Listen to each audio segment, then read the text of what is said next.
2 dirigeants sont partis, remplacés par un autre groupe. Peut-être ont-ils disparu, qui sait. Et tu sais quoi? Je peux aussi disparaître parce que je suis leur cible numéro 1. C'est répandu partout. Je suis le numéro 1 parce qu'ils sont des ordures. Ils agissent ainsi et font ça depuis 47 ans. Mais je fais ce qui est juste pour le pays. Je fais ce qui est juste pour le monde. Ils doivent être arrêtés. Ils ont tué des centaines de milliers de personnes.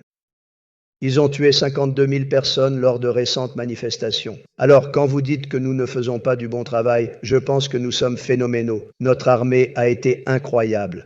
L'Iran offre des milliards pour la tête de Trump et perd 8 soldats lors de la riposte américaine. La crise a éclaté ce mercredi 8 juillet 2026 alors que Donald Trump se trouvait à Ankara, en Turquie, lors du sommet de l'OTAN, déclarant que le régime iranien voulait sa mort et qu'il était en tête de la liste des cibles de Téhéran. Au même moment, les médias d'État iraniens ont reconnu des pertes dans le sud de l'Iran après des attaques des États-Unis contre des zones liées à la force militaire du roi. Le gouvernement américain affirme que la riposte est survenue après des agressions contre des navires commerciaux dans le détroit d'Ormuz, une route vitale pour l'énergie et le commerce. Trump n'a pas reculé. Il a déclaré qu'il ne voulait plus perdre de temps avec le régime qui menace les navires, les bases et les dirigeants américains, et il a maintenu sa position d'empêcher l'avancée nucléaire iranienne, même au risque de sa propre sécurité. Et là, non, quoi qu'il arrive, ça va se passer très vite. Nous ne pensons pas à long terme. D'accord, vas-y, Red. L'Iran essaie de présenter la mort de ces hommes comme un martyr et promet une vengeance. Mais la scène montre autre chose. L'appareil de menace de Téhéran a mis un prix sur la tête de Trump. Que cache encore le régime? Cette riposte change-t-elle la donne? Je vais tout te dire maintenant. Si tu aimes ce genre de contenu direct et sans détour, pense à t'abonner parce qu'ici il y a une vidéo comme ça tous les jours. Les attaques américaines ont commencé après que le commandement central des États-Unis a accusé l'Iran d'avoir frappé 3 navires commerciaux qui traversèrent le détroit d'Ormuz. L'accusation américaine est que l'action était dangereuse, sans justification et une violation claire du cessez-le-feu. La réponse s'est traduite par une série d'attaques contre des structures militaires iraniennes. Les médias d'État iraniens ont rapporté que 8 membres de l'armée sont morts lors d'attaques dans le sud de l'Iran. Les pertes étaient liées à l'armée de l'air et à la marine, selon des informations en provenance des régions de Bandar Abbas et de Boucher. L'armée iranienne a promis de venger le sang des soi-disant martyrs. Cette phrase suit le vieux scénario du régime. Lorsqu'il perd, il essaie de transformer la défaite en symbole religieux et politique. Mais la mort de ces militaires est survenue juste après une grave provocation dans le détroit d'Ormuz, où des navires civils ont été placés au milieu du conflit. La réaction américaine ne vient pas de nulle part. Elle est venue en réponse à une escalade que Téhéran a commencée, puis a tenté de présenter au monde comme s'il en était la victime. Trump a parlé à Ankara sans le ton diplomatique que de nombreux dirigeants européens attendaient. Il a déclaré que l'accord provisoire avec l'Iran, conclu pour tenter de mettre fin à la guerre, était terminé pour lui. Il a également affirmé qu'il ne voulait pas traiter avec le régime et a qualifié les dirigeants iraniens de personnes malades. Ses propos n'étaient pas seulement des insultes, c'était une ligne politique. Le message était simple. S'il y a une escalade, la réponse sera rapide. Trump lui-même a déclaré qu'il était le numéro 1 sur la liste des cibles de l'Iran. Il a traité la menace comme faisant partie du travail et a affirmé qu'il continuerait à faire ce qu'il considère juste pour les États-Unis et pour le monde. Il aurait dû le dire plus tôt. C'est un bon journaliste, mais ce métier est très dangereux. Peut-être ne se serait-il pas enfui. Non, je suis le numéro sur la liste iranienne des personnes à abattre. Ce sont des gens adorables. C'est moi le numéro, alors je ne sais pas. Je ne peux pas te dire ça, mais en fait ça m'est égal parce que je fais mon travail et je le fais, j'espère, mieux que quiconque ne l'a jamais fait. Cette phrase pèse lourd parce qu'elle n'apparaît pas isolée. En mai, des informations ont émergé selon lesquelles des parlementaires iraniens discutaient d'une proposition de récompense de 50 millions d'euros contre Trump. D'autres rapports internationaux ont évoqué environ 58 millions de dollars. Lorsque ce chiffre est converti en monnaie iranienne, cela devient une somme de plusieurs milliards. Le régime tente de mettre un prix sur la tête du dirigeant américain tout en se présentant comme une force morale. C'est là que la contradiction devient évidente. La menace a également pris de l'ampleur en dehors du Parlement. Un membre du Conseil suprême de la Révolution culturelle d'Iran a publiquement défendu une récompense de plusieurs millions contre Trump et a même évoqué la préparation de partisans du régime à l'intérieur des États-Unis. Cela montre que le problème n'est pas seulement un slogan lancé dans la rue ou une affiche radicale lors d'une manifestation. C'est une culture politique de vengeance alimentée par des personnalités liées au système iranien lui-même. Trump apparaît comme la cible parce qu'il représente le président qui a autorisé l'élimination de Soleimani en 2020 et qui mène maintenant une politique plus dure contre le programme nucléaire et contre la pression iranienne dans le Golfe. L'Iran a répondu en disant qu'il avait attaqué des installations militaires américaines à Bahreïn et au Koweït. La garde révolutionnaire a tenté de présenter l'opération comme une réaction aux attaques des États-Unis. Mais cette tentative de montrer sa force est venue accompagnée d'une autre mauvaise nouvelle pour Téhéran. La République américaine avait déjà frappé des cibles du régime et Washington a révoqué l'autorisation liée à la vente de pétrole iranien. Parce que nous avons un excès de pétrole, puisque nous avons retiré les navires du détroit et que le prix va baisser, et j'avais tout prévu. J'ai eu raison sur tout, et cela fait déjà longtemps. C'est ainsi que je suis devenu président et remporté 3 élections, dont la deuxième avec succès. C'était une élection truquée, mais j'avais raison et...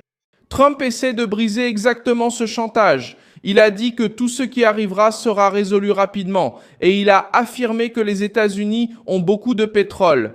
Le président américain essaie d'empêcher l'Iran d'utiliser l'énergie comme une menace contre l'Occident. Mark Rutte, secrétaire général de l'OTAN, a publiquement soutenu la réaction américaine. Il a déclaré que les nouvelles attaques des États-Unis contre l'Iran étaient absolument nécessaires et a affirmé que face à une violation iranienne du cessez-le-feu, une réponse forte était cruciale. Cette déclaration est importante car elle intervient lors du sommet de l'OTAN à Ankara, devant des dirigeants qui tentent souvent de freiner Trump. Cette fois, le chef de l'Alliance a réaffirmé que les États-Unis restent engagés envers l'OTAN et a même présenté l'augmentation des dépenses européennes et canadiennes en matière de défense comme une victoire politique pour Trump. Alliance des démocraties. Cela nous rend plus forts et aujourd'hui nous sommes réunis pour en avoir la preuve. Et je sais toujours que le président Trump et les États-Unis sont totalement engagés envers l'OTAN. Mais il y a ce grand malaise que les Européens ne payaient pas autant que les Américains. Et c'est une frustration des États-Unis qui remonte à Eisenhower. L'Union européenne s'est également jointe à la pression contre Téhéran. La chef de la politique étrangère du bloc, Kaja Kallas, a déclaré que les attaques iraniennes sont inacceptables et compliquent des discussions déjà difficiles pour mettre fin à la guerre. Cette réaction montre que l'Iran s'est encore plus isolé alors qu'il cherchait à imposer un récit de résistance. Trump a également placé le programme nucléaire iranien au centre de la crise. Pour lui, la priorité reste d'empêcher l'Iran d'obtenir l'arme nucléaire. L'accord provisoire n'a pas réussi à contenir l'agressivité du régime en mer. Et cela renforce l'idée que Téhéran utilise la négociation pour gagner du temps, réorganiser ses forces et faire de nouveau pression. Lorsque le président américain dit qu'il ne cherche pas d'accord à long terme, il affirme qu'il n'accepte plus cette diplomatie qui repousse le problème pendant que le régime accumule du pouvoir. C'est-à-dire, il y a un jeu autour du pétrole en ce moment. Nous avons beaucoup de pétrole et non, quoi qu'il arrive, cela se passera très vite. Nous ne pensons pas à long terme. Au milieu de cette pression, Donald Trump a intensifié les accusations concernant la répression interne en Iran. Il a affirmé que le régime avait tué 52 000 manifestants au cours des 3 derniers mois. Ils doivent être arrêtés. Ils ont déjà tué des centaines de milliers de personnes. Ils ont tué 52 000 manifestants au cours des 3 derniers mois. Trump a porté sur la scène internationale ce que Téhéran essaie de cacher chez lui. Le régime qui menace Trump est également accusé d'écraser son propre peuple lorsque la population descend dans la rue contre la dictature religieuse, contre la faim, contre la corruption et contre le contrôle brutal de la vie quotidienne. Cette partie est essentielle car elle démontre la posture morale de l'Iran. Le régime parle de souveraineté, de martyrs et de résistance, mais dans la pratique, il persécute les opposants, menace les dirigeants étrangers et utilise sa propre population comme bouclier politique. Trump a exploité précisément cette blessure. En disant qu'il peut même mourir, mais qu'il continuera à faire ce qu'il considère juste, il transforme la menace iranienne en preuve que la pression doit continuer. La présence de Trump à Ankara a également servi à repositionner l'OTAN. Alors que l'Iran tentait de provoquer une crise dans le Golfe, Trump faisait pression sur ses alliés, parlait de défense, réclamait du gaz et mettait encore dans la même discussion des sujets comme l'Ukraine, la Turquie, Israël et la Chine. Il a félicité Recep Tayyip Erdogan pour être resté en dehors de la guerre entre Israël et l'Iran à sa demande. Il n'est pas fan de Bibi ni d'Israël, mais il est resté en dehors de cette guerre. Il aurait pu y entrer facilement, mais il a préféré ne pas le faire. À ma demande, il est resté en dehors de cette guerre. Il a été un excellent allié. Marco peut te dire que nous en avons. Et il a indiqué qu'il évalue encore les décisions concernant les chasseurs F-35 pour la Turquie. C'est un pays de l'OTAN. Donc, si nous allons le faire ou non, je n'ai pas encore totalement décidé. Mais je dirais qu'il a tout fait. Il nous a aidés de nombreuses façons. Et tu sais qui d'autre a été bon pour nous? La Chine. Ce discours irrite les milieux qui préfèrent une diplomatie prévisible, mais il montre comment Trump utilise chaque réponse pour brouiller les cartes et laisser ses adversaires dans l'incertitude quant à son prochain mouvement. Israël observe cette évolution avec attention.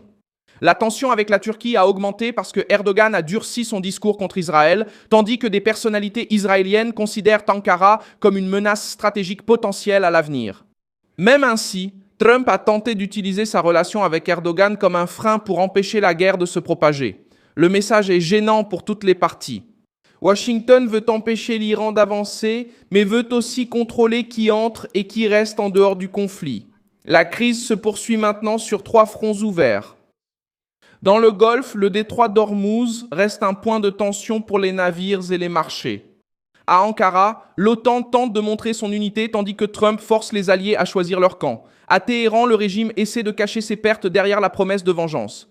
La question est, combien de fois le régime va-t-il encore tester Trump avant de découvrir que la menace contre le président américain, le navire commercial et le programme nucléaire ne sera pas traitée comme un simple discours de propagande?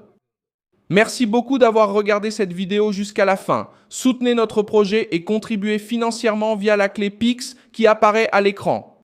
Nous sommes une chaîne indépendante, attachée à vous fournir une information vraie. Votre contribution nous aide à rester debout.